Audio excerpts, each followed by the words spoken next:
Mukkam town സൗന്ദര്യവൽക്കരണം രണ്ടാം ഘട്ട പ്രവർത്തനത്തിന്റെ ഭാഗമായി ചെയ്തുവരുന്ന പ്രവൃത്തികൾ ഇഴഞ്ഞു നീങ്ങുന്ന സാഹചര്യത്തിൽ പ്രതിഷേധത്തിന്റെ ഭാഗമായി കേരള വ്യാപാരി വ്യവസായി ഏകോപന സമിതി ഭാരവാഹികൾ ലിൻഡോ ജോസഫ് MLA-യുമായി ചർച്ച നടത്തി.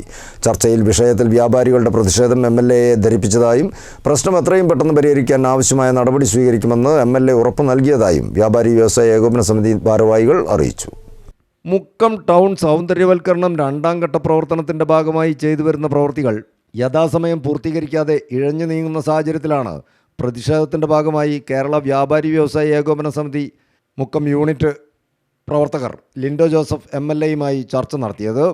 മാർക്കറ്റ് റോഡ്, പുതിയ ബസ് സ്റ്റാൻഡ്, യത്തിങ്കാന റോഡ്, വെൻഡുപൈപ്പ് പാലം റോഡ് എന്നിവ നവീകരണത്തിന് വേണ്ടി അടച്ചത് കാരണവും പ്രവൃത്തി നടക്കുന്നതിൻ്റെ ഭാഗമായി പൊടിശല്യം രൂക്ഷമായതിനാലും കടകൾ തുറന്ന് പ്രവർത്തിക്കാൻ പറ്റാത്ത രൂപത്തിൽ അടഞ്ഞുകിടക്കുകയാണെന്നും ഇതുമൂലം കടുത്ത സാമ്പത്തിക പ്രതിസന്ധിയിലാണ് വ്യാപാരികളെന്നും കേവലം 2 മാസം കൊണ്ട് തീർക്കാമെന്ന് പറഞ്ഞു തുടങ്ങിയ മുക്കം പുതിയ ബസ് സ്റ്റാൻഡിലെ പ്രവൃത്തികൾ 6 മാസക്കാലമായിട്ടും പൂർത്തീകരിക്കാത്തതിൽ വ്യാപാരികൾ പ്രതിഷേധത്തിലാണെന്നും വ്യാപാരികൾ MLA ധരിപ്പിച്ചു.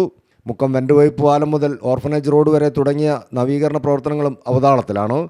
തുടങ്ങിവെച്ച പ്രവൃത്തികൾ പൂർത്തീകരിക്കാതെ മറ്റു സ്ഥലങ്ങളിൽ പ്രവൃത്തി തുടങ്ങാൻ സമ്മതിക്കില്ലെന്ന നിലപാടിലാണ് മുക്കത്ത് വ്യാപാരികളെന്നും വരാനിരിക്കുന്ന ഉത്സവ സീസണുകൾക്ക് മുമ്പായി എല്ലാ ജോലികളും തീർക്കണമെന്നാണ് വ്യാപാരികളുടെ ആവശ്യമെന്നും ചർച്ചയിൽ വ്യാപാരികൾ വ്യക്തമാക്കി.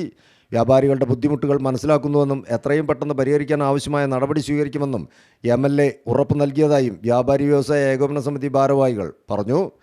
Unit president P. Ali Akbar, VP Anisuddin, Ditto Thomas, Abdussalam Chaliyar, PA Faisal, KT Sherif, NK Muhammad Ali തുടങ്ങിയവർ ചർച്ചയ്ക്ക് നേതൃത്വം നൽകി. News bureau, Mukkam.